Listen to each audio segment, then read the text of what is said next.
예, 물론 아직 입법화 과정이 남아있긴 합니다만 그동안 오랫동안 논란이 되어 왔던 검경 수사권 조정 문제가 일단 이렇게 결론이 났습니다. 그래서 그동안 경찰 내에서 수사권 독립을 주장해온 대표적인 인물이죠. 황운하 울산경찰청장을 직접 연결해서 얘기를 좀 들어보도록 하겠습니다. 자, 황 청장님 안녕하십니까? 반갑습니다. 예, 반갑습니다. 예, 안녕하세요. 예, 일단 뭐 1차적 수사에 있어서만큼은 경찰이 상당히 독립적인 지위를 확보했다 이렇게 평가할 수가 있겠는데 어떻게 만족하시는지요?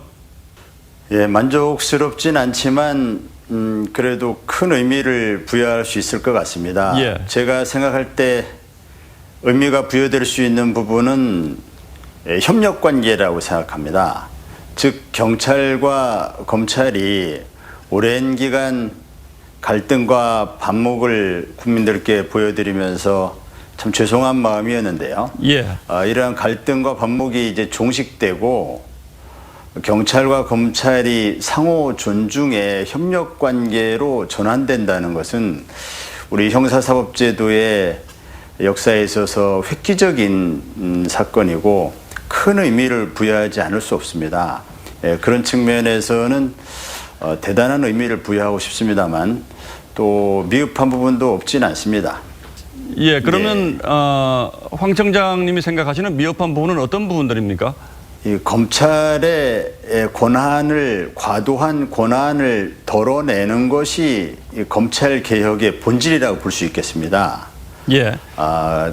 검찰의 과도한 권한이라 하는 것은 검찰의 직접 수사권, 직접 수사 영역에서 주로 나타나 왔었습니다. 거기에서 정치적 목적의 표적 수사가 이루어진다든지 또는 마땅히 수사해야 할 사건을 두고 수사를 하지 않는다든지 하는 등의 문제가 모두 검찰의 직접 수사 영역에서 발생해 왔었습니다. 또 하나의 문제는 검찰이 영장 청구권을 독점하고 있는 데서 생기는 문제점입니다.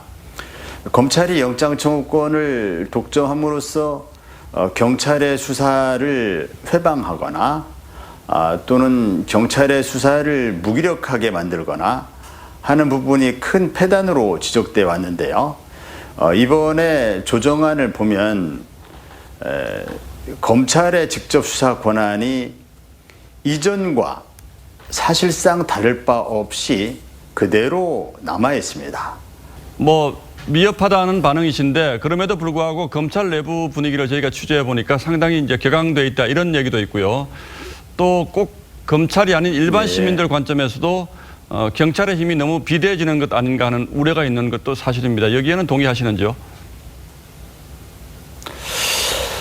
경찰의 힘이 사실 별 달라지는 게 저는 없다고 생각합니다. 물론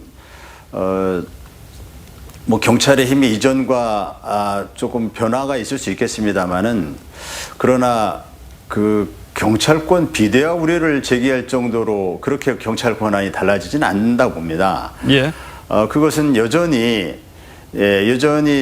그 중요한 사건들, 중대한 사건들, 대형 부패 사건들 이런 부분이 주로 문제되어 왔는데 그런 부분은 검찰의 직접 수사 영역으로 남아 있고요. 예. 그나마 또 경찰이 할 수 있는 수사는 검찰이 영장 청구권을 독점해서 검찰에 의해서 사실상 종속될 수밖에 없는 그런 구조가 유지되고 있고 그런 상황에서 경찰의 권한이 비대화된다는 거에는 저는 동의하기 좀 어렵습니다. 황 청장께서는 뭐 예전부터 검찰은 기소하고 공소 유지만 담당하면 된다. 수사는 경찰이 해야 한다. 이렇게 주장해 오셨는데 이번 합의안에서 이제 네. 말씀하신 것처럼 영장 청구권 또 사후 지휘는 여전히 이제 검찰에 그대로 남아 있는데 이번 합의안에도 불구하고 앞으로 계속 예. 추가적인 수사권 조정을 주장하고 또 추진하실 생각이신지요? 앞으로 이제 개헌 문제도 있고 하기 때문에 남은 문제, 미완의 과제들은 점진적으로 또 계속 노력을 해서 그 문제를 해결해 나가야 된다고 보고요. 그것이 오늘의 조정안 발표에 대해서 그 입법화를 반대한다든지 그런 의미가 아니고요. 예. 이것은 입법화가 되도록 추진하면서 그러나 이것이 이 점진적 단계적 조정안이기 때문에 향후 수사권 기소권 분리라고 하는 그 검찰 개혁의 종착지, 최종 목적지를 향해서는 계속 노력해야 된다고 생각하고 있습니다. 예, 오늘 말씀은 여기까지만 듣겠습니다. 자, 이렇게 인터뷰에 응해 주셔서 고맙습니다. 예, 감사합니다.